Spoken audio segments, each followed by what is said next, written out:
میلاد النبی منانے کے ساتھ ساتھ مقصد میلاد سے بھی وقفیت ہونی چاہیے، وہ بھی سامنے ہونا چاہیے کہ ہم میلاد النبی مناتے ہیں لیکن مقصد میلاد کو ہم بھول جاتے ہیں۔ مقصد میلاد کا مطلب یہ ہے کہ میلاد النبی منانے کے بعد ہمارے اندر تبدیلی آ جانی چاہیے، چینجنگ ہو جانی چاہیے۔ کاش کہ یہ ہو جائے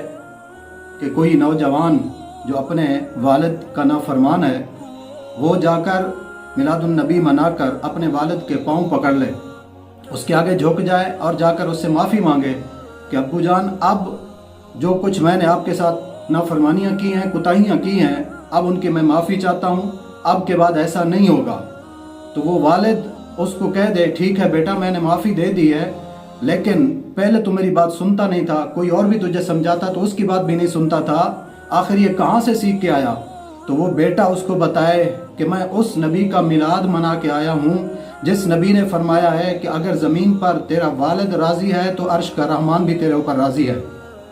اور اسی طرح کوئی اپنی والدہ کا نافرمان وہ جائے اور جا کر اپنی والدہ کے پاؤں پکڑ لے اور اس سے معافی مانگے، کہے کہ اماں جان، بہت میں نے آپ کو ستایا، بہت میں نے آپ کو تکلیفیں دی ہیں، اذیتیں پہنچائی ہیں، نافرمانیاں کی ہیں، اب مجھے معافی دے دے، اب کے بعد ایسا نہیں ہوگا۔ تو وہ والدہ بھی کہہ دے کہ ٹھیک ہے، میں نے معافی دے دی ہے، لیکن بتا تو صحیح یہ اتنی اچھی باتیں کہاں سے سیکھ کر آیا ہے، یہ تیرے دل کے اندر خیال کیسے آ گیا؟ تو وہ بیٹا کہنے پر مجبور ہو جائے کہ ماں، میں اس نبی کا میلاد منا کے آیا ہوں جس نبی کی بارگاہ کے اندر اگر اس کی رضائی والدہ بھی آ جائے تو اس کے لیے زمین پر اپنی کالی کملی بچھا دیتے ہیں۔ اور اسی طرح کوئی نوجوان جو رات ساری غفلت کے اندر گزارنے والا، موبائل پر دوسری چیزوں کے اندر ساری رات گزار کر صبح فجر کی نماز ترک کر دیتا ہے، نماز کا وقت ہوتا ہے، سویا ہوتا ہے، غفلت کی نیند، تو میلاد النبی منا کر اس کے اندر یہ فرق آ جانا چاہیے، تغیر تبدل ہو جانا چاہیے کہ صبح اذان ہو، اللہ اکبر کی صدا بلند ہو تو وہ اپنا موبائل، اپنا بستر سب کچھ چھوڑ کر رب کی بارگاہ کے اندر مسجد کی طرف آئے اور آ کر باجماعت نماز ادا کرے۔ جب نماز پڑھنے کے بعد فارغ ہو تو وہ امام مسجد قاری صاحب اس سے پوچھنے پر مجبور ہو جائے کہ بیٹا، بہت خوشی ہوئی ہے کہ تو آج نماز پڑھنے کے لیے آیا اور صبح آج کے دن کی فجر یہ پہلی نماز ہے، تو نے باجماعت نماز ادا کی، اللہ تعالیٰ اس کے اندر برکت بھی عطا فرمائے، لیکن یہ بتا تو صحیح، پہلے تو اس طرف رخ بھی نہیں کرتا تھا اور آج باجماعت نماز پڑھنے کے لیے کیسے آ گیا؟ تیرے دل کے اندر یہ خیال کیسے آیا؟ تو وہ شخص، وہ جوان یہ جواب دے کہ میں اس نبی کا میلاد منا کے آیا ہوں جس نے فرمایا ہے نماز کے اندر میری آنکھوں کی ٹھنڈک رکھ دی گئی ہے۔ اور اسی طرح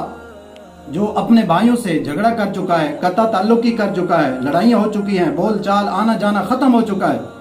وہ شخص اٹھے اور جا کر اپنے بھائیوں کے پاس چلا جائے اور ان سے جا کر معافی مانگنا شروع کر دے کہ میں غلطی کرتا رہا اور صلح کے لیے تمہارے پیغام آتے رہے، سارا کچھ ہوتا رہا، لیکن میں نہیں مانتا تھا، اب میں معافی مانگنے کے لیے خود چل کے آ گیا ہوں، مجھے معافی دے دو، اب ہم آپس میں بھائی بن کر رہیں گے۔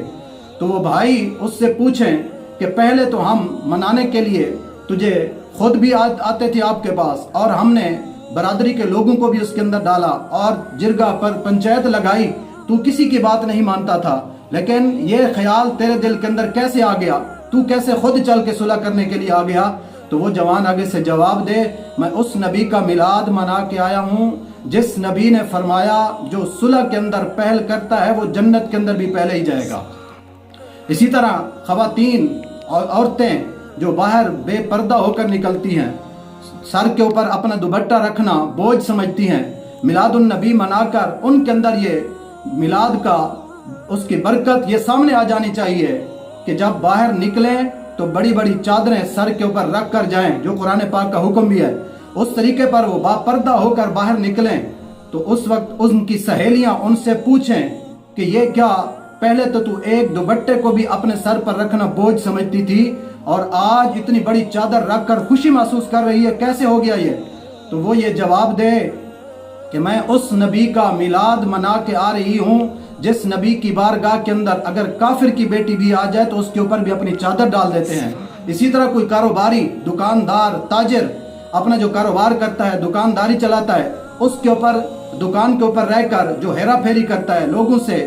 دھوکہ فراڈ کرتا ہے، 2 نمبر چیزیں دے کر 1 نمبر کا لیبل لگا کر دیتا ہے اور ناپ تول کے اندر کمی کر کے لوگوں کو دیتا ہے، دھوکہ کر کے کاروبار کر رہا ہو، اس کے اندر یہ تبدیلی آ جانی چاہیے